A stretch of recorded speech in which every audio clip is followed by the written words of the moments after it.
It is 7 o'clock, so I will call the Wednesday, May 15th, 2024 meeting of the Whitley County Plan Commission to order. And if everyone would please stand and join me in honoring our country with the Pledge of Allegiance. I pledge allegiance to the flag of the United States of America and to the republic for which it stands, one nation, under God, indivisible, with liberty and justice for all.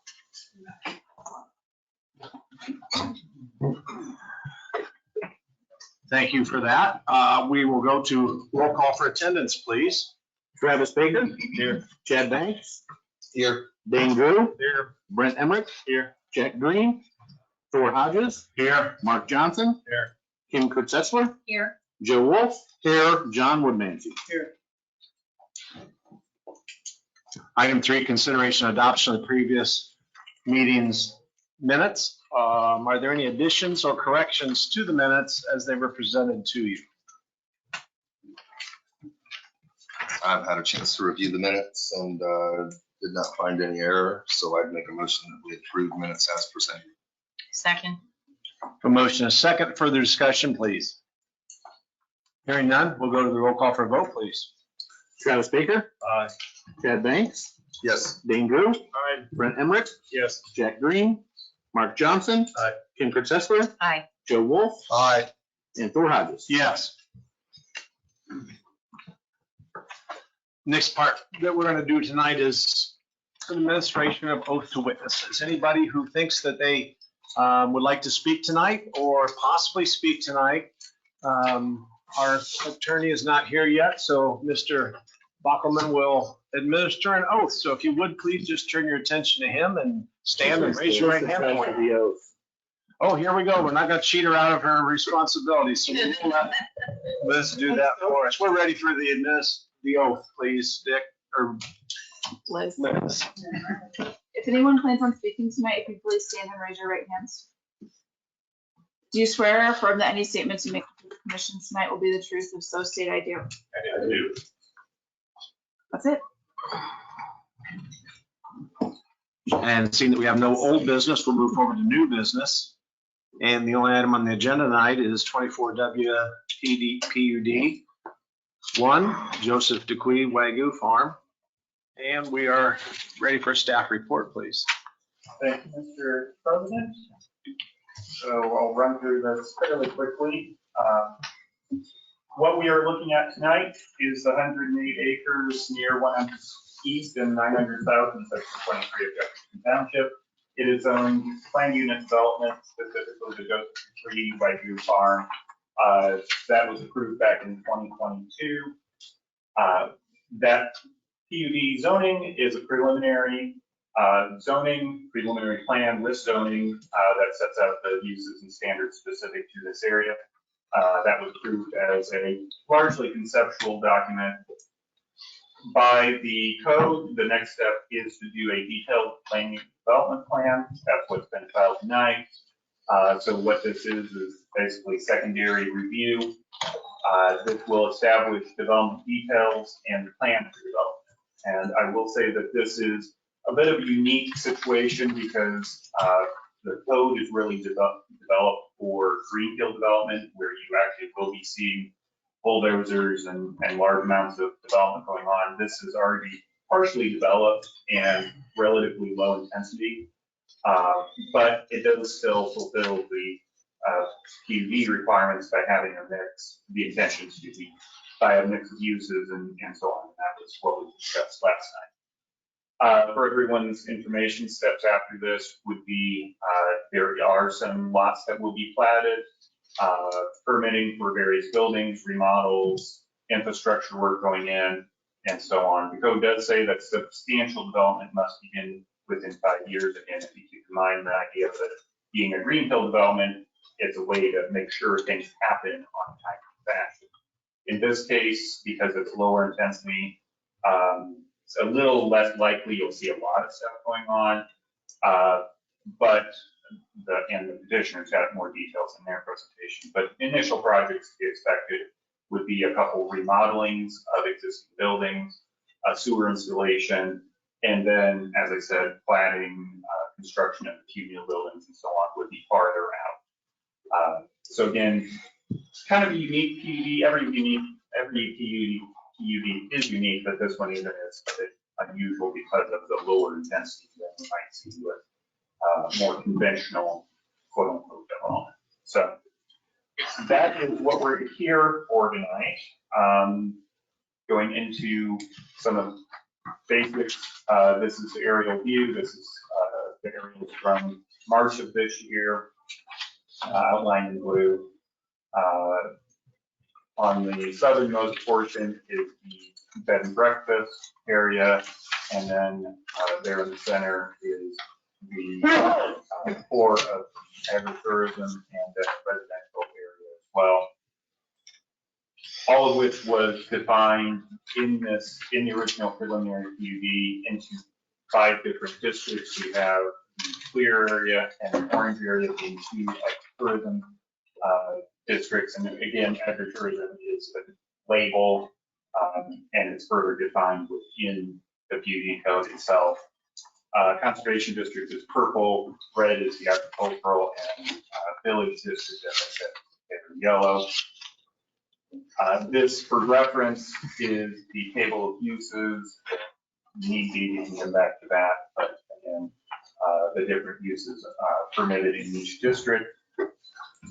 So from this, at the preliminary conceptual level, then for the detailed level, you go into this, and Commissioner has a board here in front as well.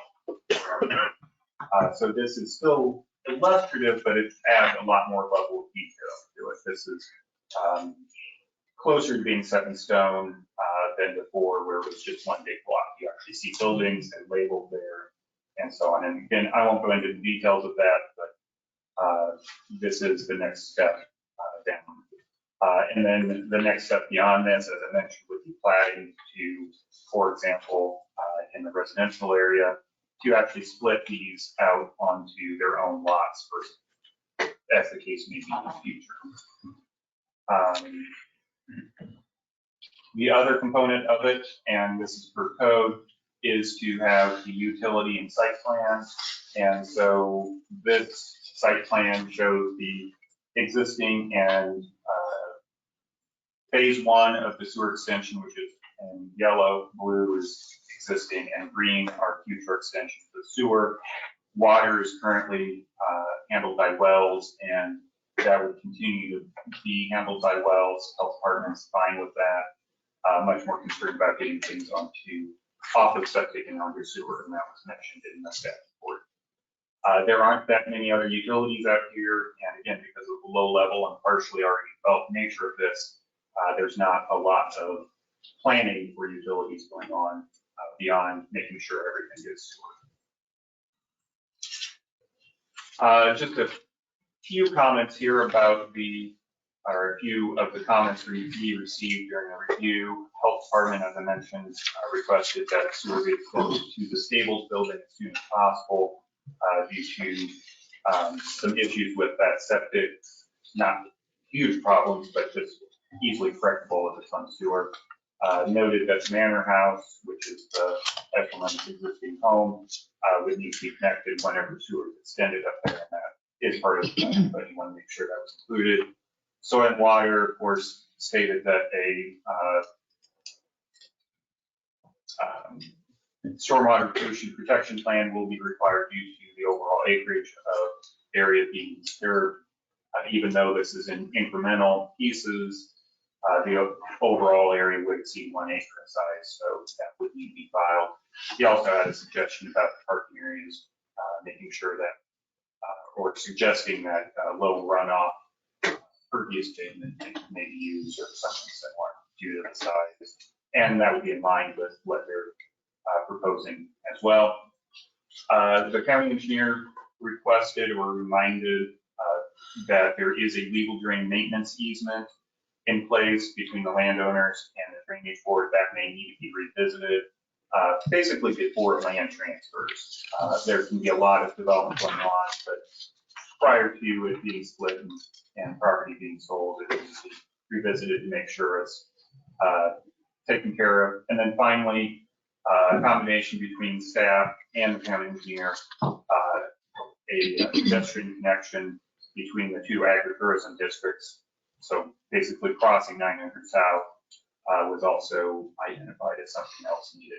Otherwise, internal pedestrian traffic, there's a trail system in there, and the internal private road network would be low volume enough to functionally work as pedestrian pathways as well.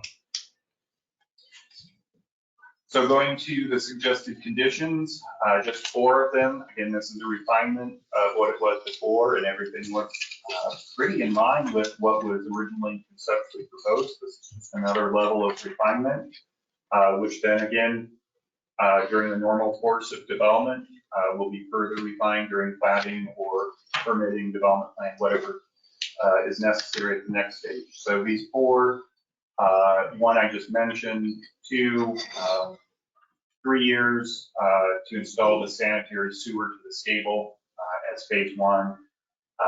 I'm not really held to 3 years. I'm just putting that in there because there needs to be a time frame on what phase 1 is, and maybe I missed it. And then also abandon the septic system. 3 is about the adding the pedestrian crossing to 900. And 4 is just a statement that development details, further development details will be refined during the next phase, which is, again, not completely necessary to say, but for everybody to know. So any questions for me at this point? Yeah, Nathan, the substantial development that's to begin within 5 years, that's from the point of approval of this detailed plan. Okay. Correct, 5 years starts from, if it's approved tonight, starts tonight or tomorrow. I don't know. And is there a deadline for when the stormwater pollution prevention plan needs to be completed? That is set out by the state, so you have to submit it prior to starting development. Okay. So that would be kind of an ongoing sort of thing. Thank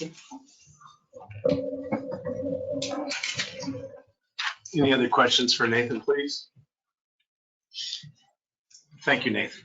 You're welcome. We will now move to asking, is there a representative here that would like to speak on this action tonight? The floor is now yours. You could introduce yourself, and anybody that speaks tonight, if you would come, when you come forward to the podium, just introduce yourself and state your address, and then the floor, of course, will be yours. It is.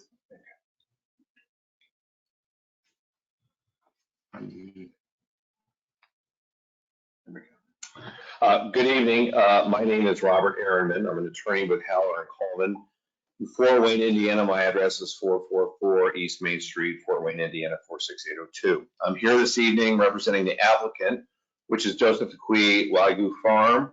I'm also here representing the owners of the real estate, which are Pete and Alice Eshelman and Arete Development Company. Also, we have in the audience, if you have any questions, we have Ron Dick from Design Collaborative. He is the architect who assisted us with the design of the master plan. And also we have Joe Bishop, who is the engineer who developed the site plan for the infrastructure. So they are also available here to answer any questions. So as Nathan pointed out, we're in the next step of the process. We were here 2 years ago to get really the rezoning for the PUD. And the point of the PUD was really to allow a mixed-use development on this agricultural piece of ground to allow for the mixed uses associated with agritourism.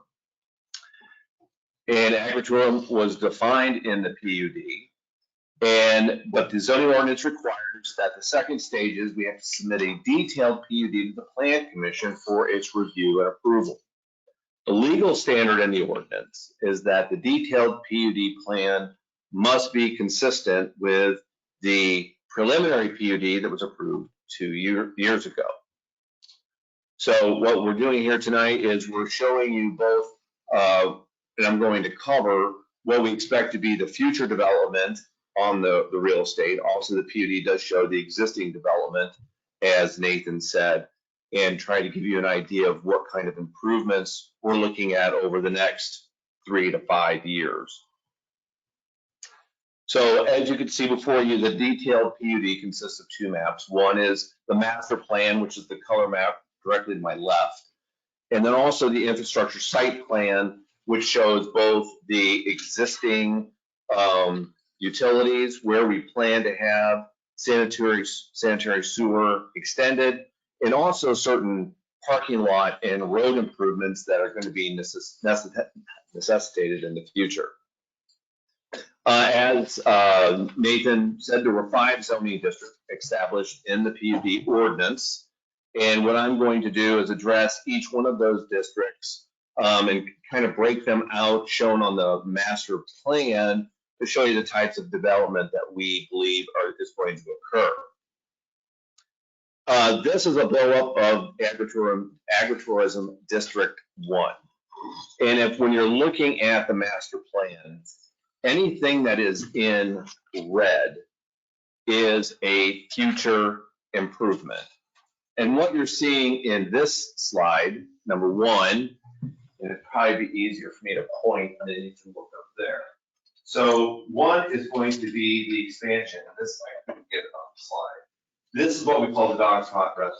And so you'll see a little red square. And so it's expected that those restrooms that are on sewer right now will be expanded.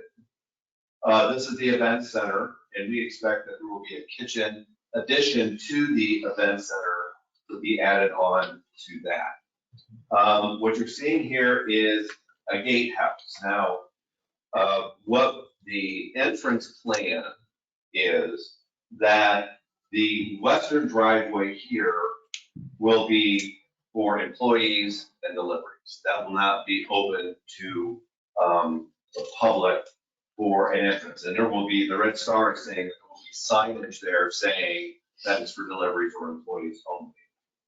The center entrance will be closed off. That will not be accessible. So this is not a covered bridge that's going to be for vehicular traffic. It's going to be a pedestrian covered bridge. And then this entrance will be, this is where the current entrance is what is. And there will be signage there at those points directing people how to get into the parking lot and also how to have the entrance. This is an existing driveway and we'll address that. But essentially, when we get to the subdivision, we understand that the existing road, the way it's configured, isn't going to work. So because you're going to have 4 residences here. So and it's also shown on the site plan. This will be a 24-foot private drive that will go here to this entrance. This entrance is going to get moved so that it's directly across from where the current bed and breakfast is. And then that 24-foot lane will go up here. The traffic circulating, when eventually it's platted, traffic will be one way and it will go counterclockwise and back on out. And also there, we expect, we don't know, and this will be addressed at the time of planning, there may be entrance improvements that are going to be required by the county engineer, whether there would need to be an A-cell or a B-cell lane here. So those are also future improvements that we would think that would be addressed.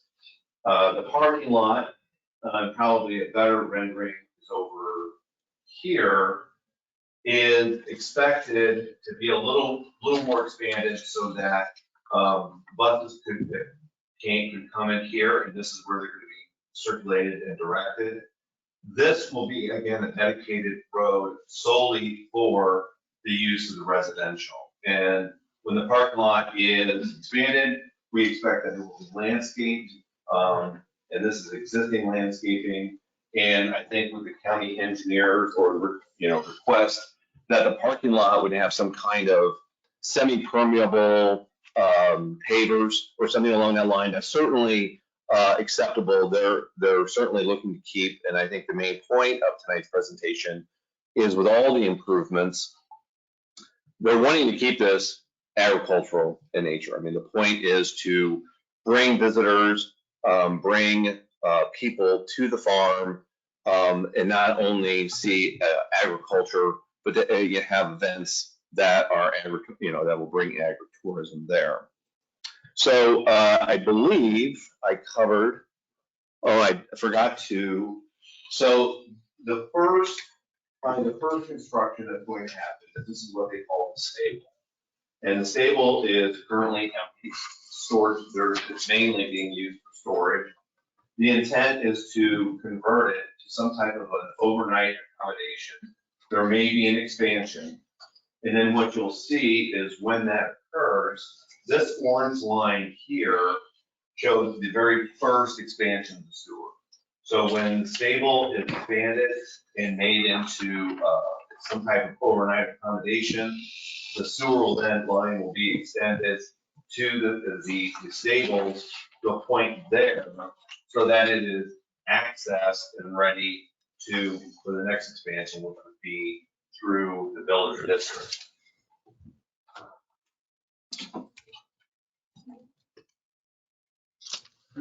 Agritourism District 2 is on the south side of 900, and there's really not a lot of future improvements. But as you can see, there's a planned construction for a new building, which will be called the Culinary Academy. There'll be an entrance there.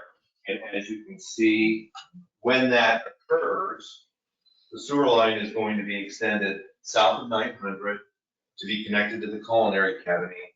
And at that time, an extension will then be made to the existing bed and breakfast to put that on sewer as well.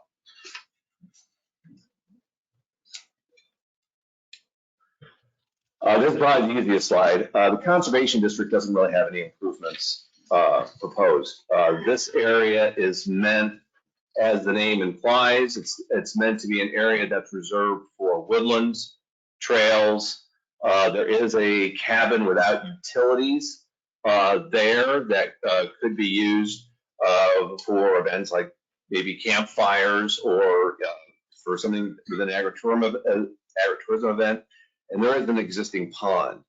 I can tell you, if you recall, the PUD actually, we didn't know what kind of development was going to occur. So we did actually allow in the PUD that was approved to have potentially 4 residences located in this area.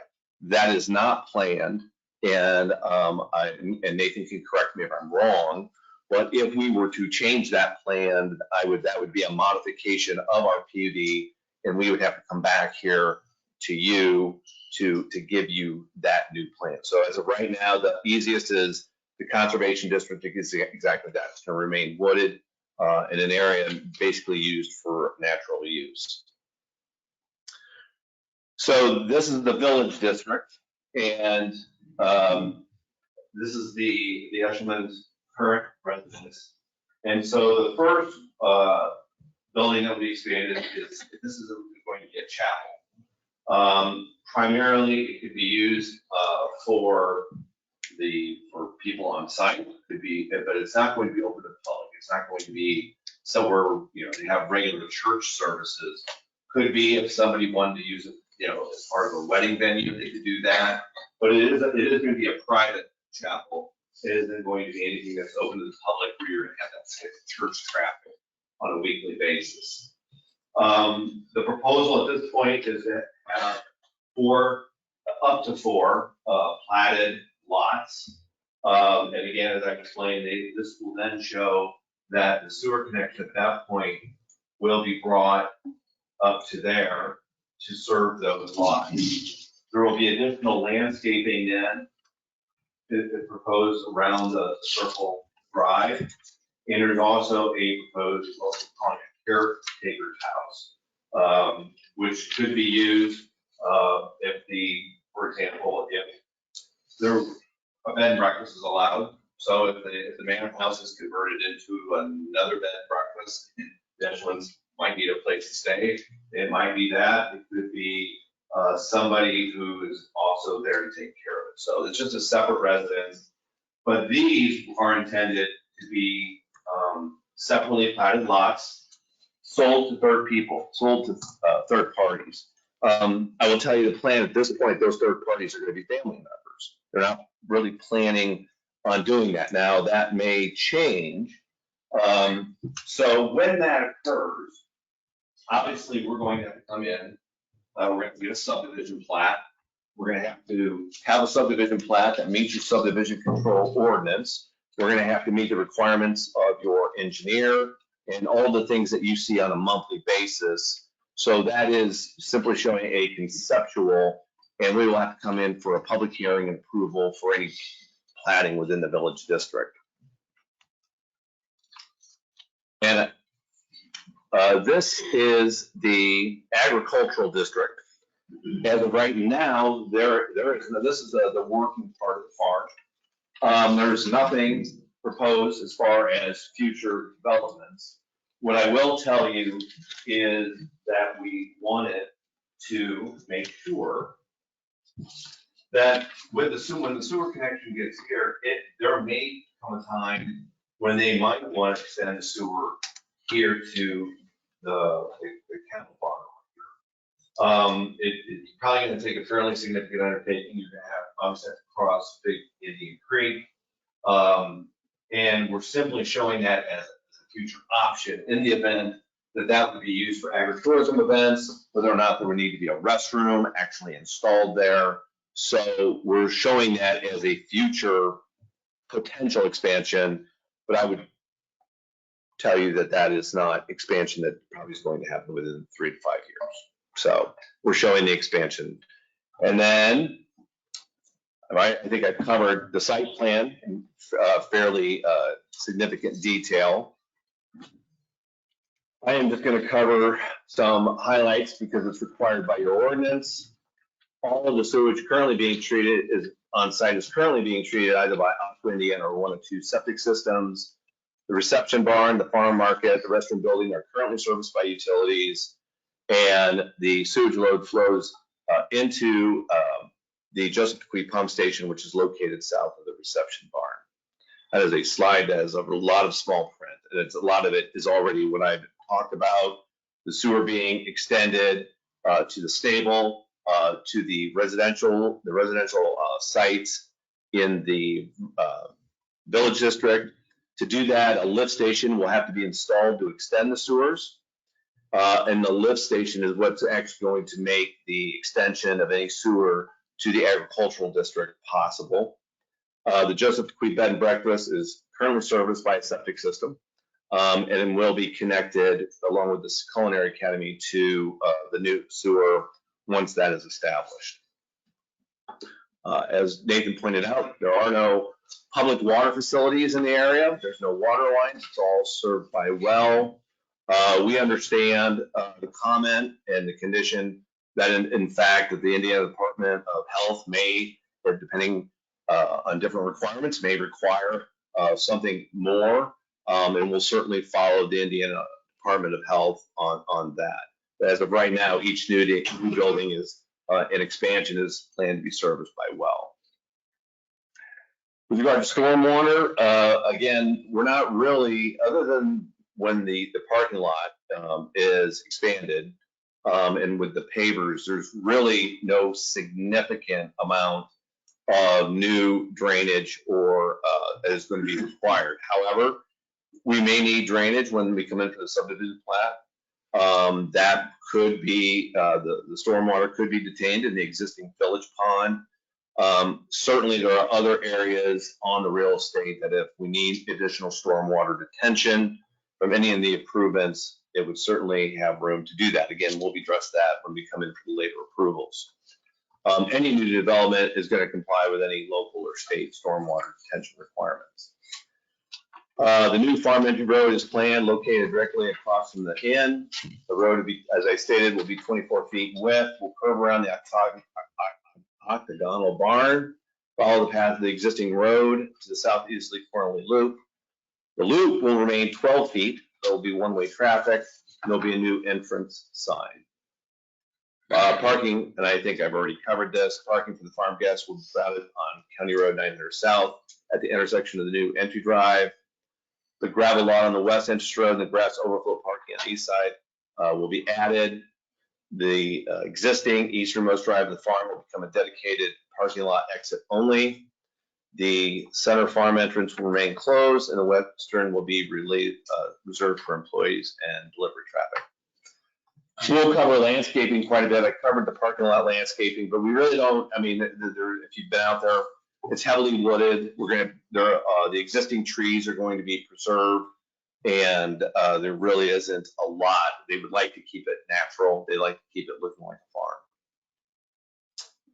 So in conclusion, we believe and that the Joseph Decuis detailed PUD plan meets your ordinance because it is consistent with the PUD ordinance that was approved 2 years ago. And we would request that you approve the plan this evening. The final item that I will address is the Eshelmans have gone and talked to people who were provided notice. For example, they met with the Martins. They were concerned about heavy traffic in the events, and they said that obviously the traffic is going to be monitored. We're going to have signage. If we get to the point where we expand the parking lot, there'll be signage that directs it, and there may be additional improvements that are needed. We have a concern. A neighbor thought that we were planning on parking 400 cars. That is not going to be the case. We wouldn't have room for 400 cars.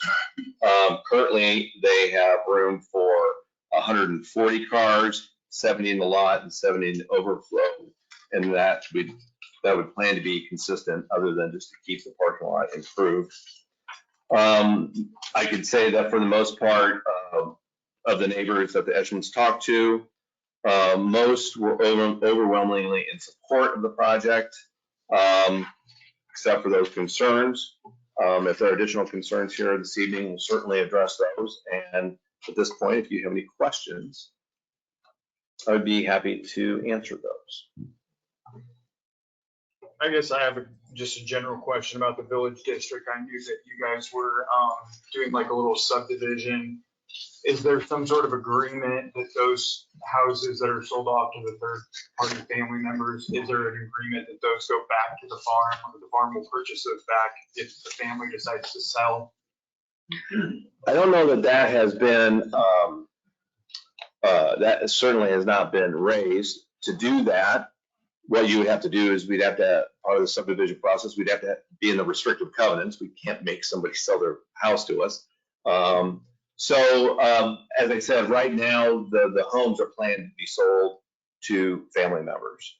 And certainly it depends on, just like any kind of private contract, I would imagine most people who want to build and live in a house probably would like to sell it for more than what they bought it for. So any kind of issues like that, I've seen that in restrictive covenants.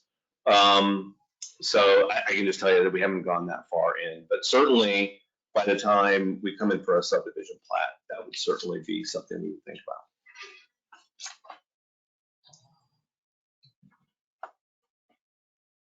Any other questions, please? Thank you, sir. Thank you. Is there anybody else here for this project that would like to speak on its behalf or to it, please? Okay, then, nope, I'll open it up to a public hearing and include you in that. Probably misspoke anyway. So at this time, we will open it up to the public. So anybody that's here that would like to come up and speak in favor of or with any concerns that you would have for this presentation, now is the time to come forward, please. Sorry about the shoes.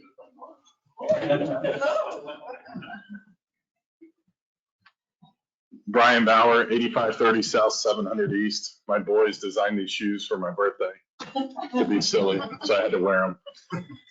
We share a border with the Eshelmans. We moved out here probably 3 years ago now. Just an honor that they've opened their farm to us.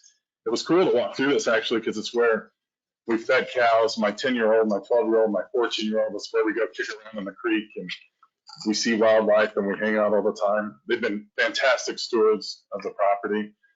We have no objection whatsoever. We over communicate with each other and they've just been fantastic neighbors. And quite frankly, I called Hillary today and said I need 6 pickle plants out of the blue, and she was giving a tour to a bunch of kids, grade school kids, and the world needs a lot more of that. So we need more of Joseph Decuis. So thank you for your time.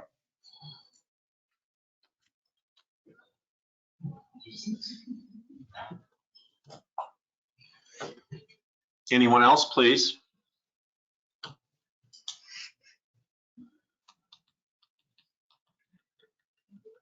Hi, everyone. My name is Diana DuPont, and I'm at 1676 South 700 East in Columbia City. And I would just like to say how wonderful it was to hear this presentation. I think of the year that we spent discussing the solar, you were all such a great part of that discussion, how we go forward with this beautiful county in which we all live. And, you know, how do we go forward and develop it? And can we capitalize in the best sense of the word on its agricultural tradition? And to have this project do that in this manner is really a blessing. And so I was just excited to see that it was presented to you tonight. I'm excited to, when you say look like a farm, that's exactly how I envision Whitley County, encouraging this kind of development, encouraging that kind of investment. And in taking, like, when I'm from the Napa, California area, so if you think of an area that has so maximized its agricultural tradition, they have done a superb job. And if we can come in some footsteps in that direction, which this is a big step in that direction, I wholeheartedly support it. And so thank you for entertaining their proposal. I hope you support it and approve it. Thank you.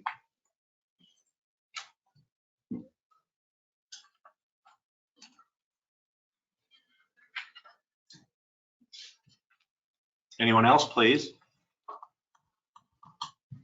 Last call. I will close the public hearing part of it, and then we will give it back over to the commission for a decision, please.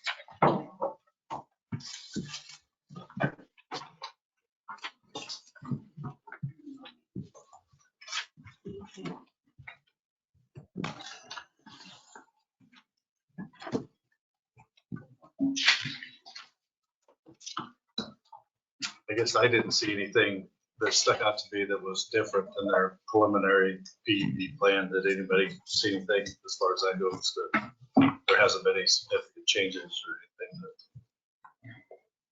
to raise any flags for me.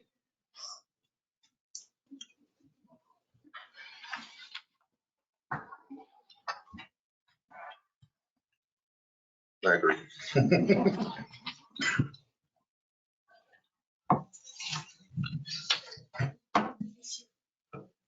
I guess I'll make a motion to approve 21 or 24 WPUD1. Second. Point of clarification, staff. With staff, yeah. Motions. Does that include the suggested, is that, you're talking about the suggested? Yeah. With all the, yeah. Dane is your second support. Yeah, that. second. I'll second. Okay, so we do have a motion and a second then, and now we'll open it for further discussion. Is there any further discussion, please? Hearing none, we'll go to the roll call for a vote. Travis Baker. Chad Banks. Yes. Dane Drew. Aye. Brent Emerick. Abstain. Jack Green. Mark Johnson. Aye. Kim Kurtz-Seslar. Aye. Joe Wolf. Aye. And Thor Hodges. Yes.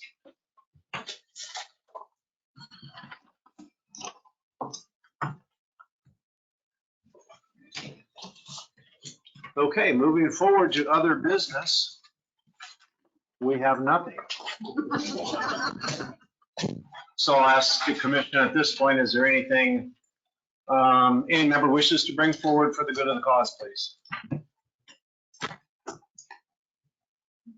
We are adjourned.